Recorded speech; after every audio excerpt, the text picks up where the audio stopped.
grande guitarrista, Guto Marialva, uma lenda no circuito, porém ele sempre foi um engenheiro nuclear. Nossa. Ele trabalhava no IPEM, na USP, ele tinha um emprego federal que ele não ia abandonar por causa da música. Eu falei pro Luiz, cara, eu tenho o nome do guitarrista da banda, com quem eu tinha montado o projeto Aurora antes da minha ida para Londres. Ele era um grande músico, um grande guitarrista, mas ele não podia dar dedicação total ao nosso projeto.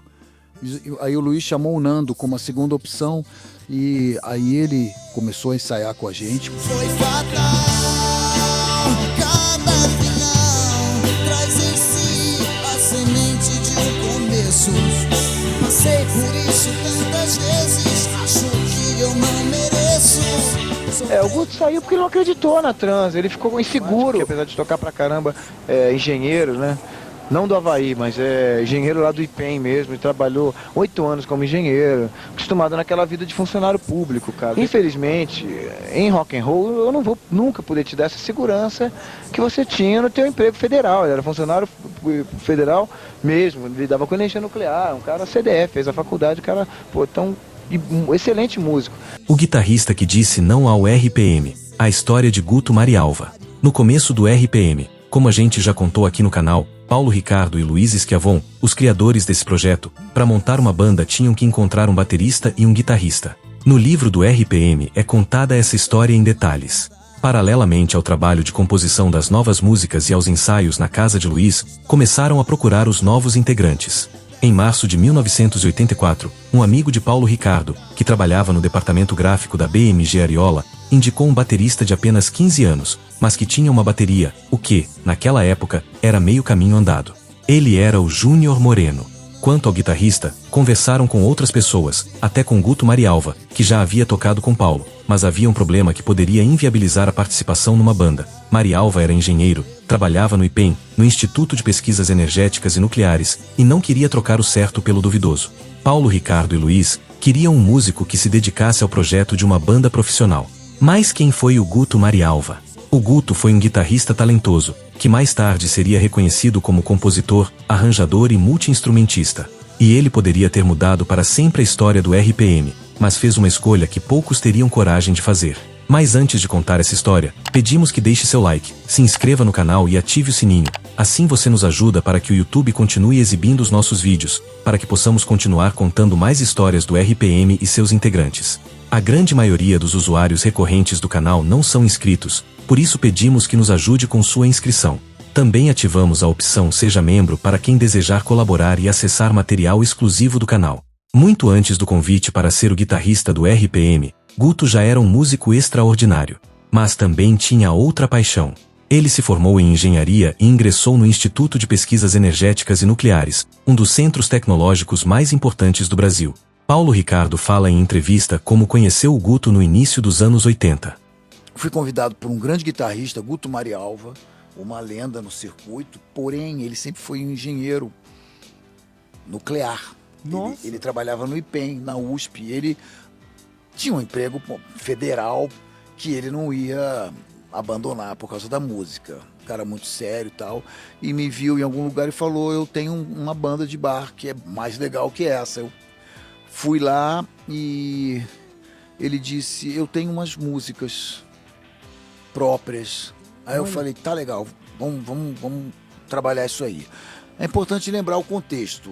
Rádio Táxi estava estourando com Garota Dourada, legal. 82, a Como é que Blitz estava tava? começando a chegar, Exato, Blitz estava foi havendo uma uma febre, efervescência, Blitz, né? foi uma febre, Lançada no uma luz no Fantástico fim do daquela- túnel. Exatamente, foi uma Boa. coisa assim, vai haver uma luz verde. Pois, fizemos uma demo aí com umas 5 ou 6 músicas, e eu já escrevia há algum tempo, já conhecia todo mundo, Ezequiel Neves e tal, e fui para o Rio mostrar esse cassete para o Ezequiel e fazendo contato com as gravadoras. Então conheci essas pessoas e levei o cassete até o Rio. O Ezequiel ouviu e disse, achei bom, achei viável, vamos gravar. Eu só quero que você mude o nome. O nosso nome realmente era muito ruim, era Aurora. Então as minhas duas bandas pré-RPM pareciam duas irmãs, né? Aura e Aurora, né? E Prisma, mas... Quando eu voltei, eu fiz uma autocrítica profunda e cheguei pros caras e disse, olha, eu tenho 2 notícias, uma boa e uma ruim. Os caras da banda, você falou. Os caras da banda. Inclusive o Índio, o baterista, era baterista do Made in Brasil também. Olha. Eu falei, gente, o Ezequiel gostou, ele iria conseguir um contrato pra gente na RGE. Ele só quer que o nome da banda mude pra Guevara. Guevara? É Guevara, não tem problema nenhum. Tá bom. De Aurora pra Guevara? Vamos whatever. Agora, a notícia ruim é que eu vim ouvindo muito esse material e eu não tô muito confortável com a minha parte. Eu acho que dá para fazer melhor, as letras estão superficiais, eu não encontrei ainda, I'm still haven't found what I'm looking for. Ok. E aí foi aquela depressão geral e eu falei, cara, eu preciso ir embora, eu preciso tipo o alquimista, procurar a minha lenda pessoal e eu vou para Londres, que é lá que nasce todo o rock que eu amo, tudo que acontece na minha vida gira em torno de Londres e eu não aguento mais. Um pouco o barco? Eu abandonei e falei pros caras, desculpe, eu não me sinto apto. Eu não queria ter que conviver com aquilo daqui a 20 anos, 30 anos, 40 anos, como eu tô fazendo hoje. Eu precisava... Então onde é que era? Era progressivo ainda? Era um New Wave, com influências de Police, assim, mais de guitarra, não tinha tecladista. Tá. Mas era aquela coisa bem na guitarra do Andy Summers, com muito coros, aquelas coisas que, como eu te falei, o que estava rolando no Brasil, um pouco de radiotáxi, um popzinho leve. Neste trabalho na banda Aurora, ao lado do baterista índio, do Made in Brasil, fazem shows, compõem, experimentam. Guto apresentou umas músicas e o Paulo escreveu as letras. A banda até gravou umas demos, mas esse registro permanece por enquanto perdido, assim como as demos da banda Aura, o projeto que deu início ao RPM, a parceria do Paulo e do Luiz. Enquanto Paulo mergulhava mais fundo na música, procurando um caminho, o Guto dividia seu tempo entre ensaios e sua promissora carreira de engenheiro.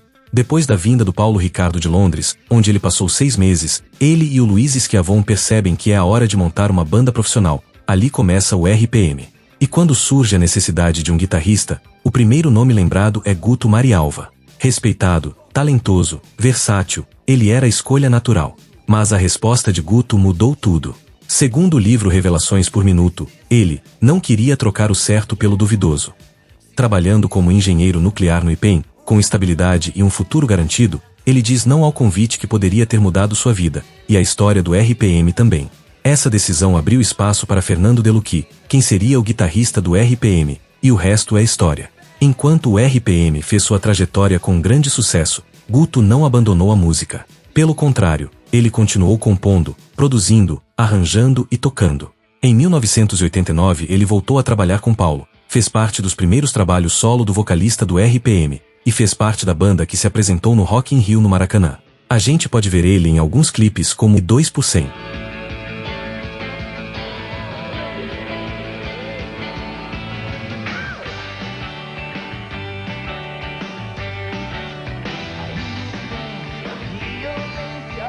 Na gravação do disco Psicotrópico, a faixa Gosto foi composta por Paulo Ricardo, Paulo Pagni e Guto Marialva. Quando Paulo tentou a volta do RPM no final de 91, ele saiu da banda e entrou Delucchi.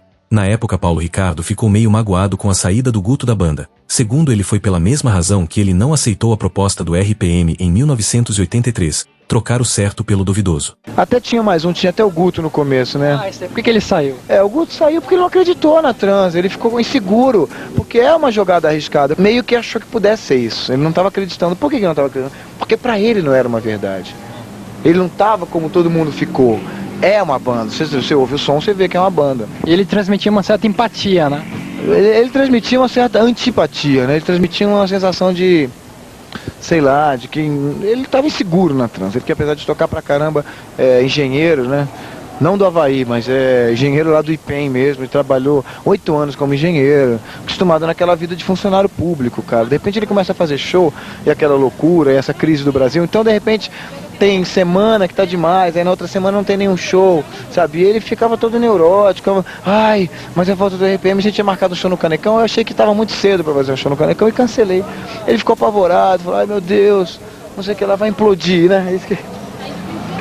Ele chegou falando, implodiu, até hoje a gente brinca com isso, né? Então eu falei, olha, bicho, infelizmente, em rock and roll, eu não vou nunca poder te dar essa segurança que você tinha no teu emprego federal. Ele era funcionário federal mesmo, lidava com energia nuclear, um cara CDF, fez a faculdade, um cara, pô, um excelente músico. Mas ele, nesses anos todos de CDF, ele aprendeu a tocar tudo, só não aprendeu uma coisa, a saber quem é ele e a fazer o som dele. Então ele faz qualquer coisa, você aperta que nem um computador. Eric Clapton, Steve Vai, não sei o que lá, qualquer um que você pedir, Van Halen, ele faz tudo, toca tudo de todo mundo. Yes, Pink Floyd, Led Zeppelin, tudo. Os mais difíceis, Jean-Luc Ponty, John McLaughlin.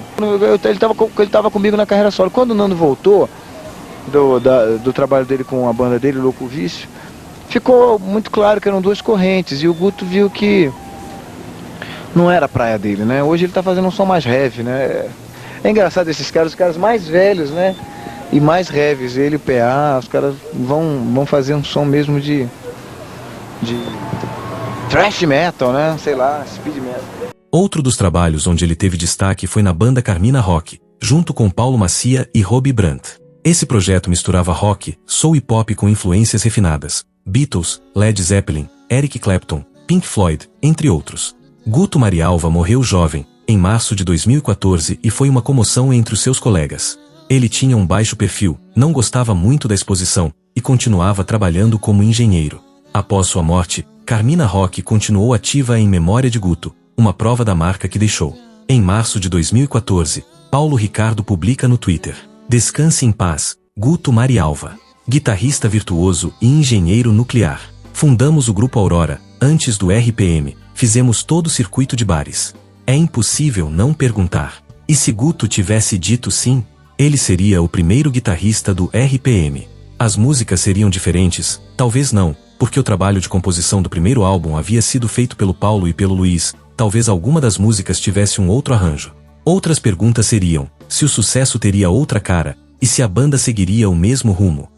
A verdade é que não há respostas para essas perguntas. Mas sua história nos lembra que o sucesso não é feito apenas dos que aparecem. Às vezes, é moldado também pelos que escolhem outro caminho. Guto Marialva não entrou no RPM, mas esteve no ponto de partida. E seu talento ecoou silenciosamente na construção de uma era. Teve a chance de embarcar no maior fenômeno do rock brasileiro, mas preferiu seguir seu caminho com integridade e convicção. Essa é a história do guitarrista que quase mudou o RPM e que, mesmo escolhendo um rumo diferente, deixou sua marca. Se gostou do vídeo, deixe seu like, seu comentário, a gente agradece seu apoio.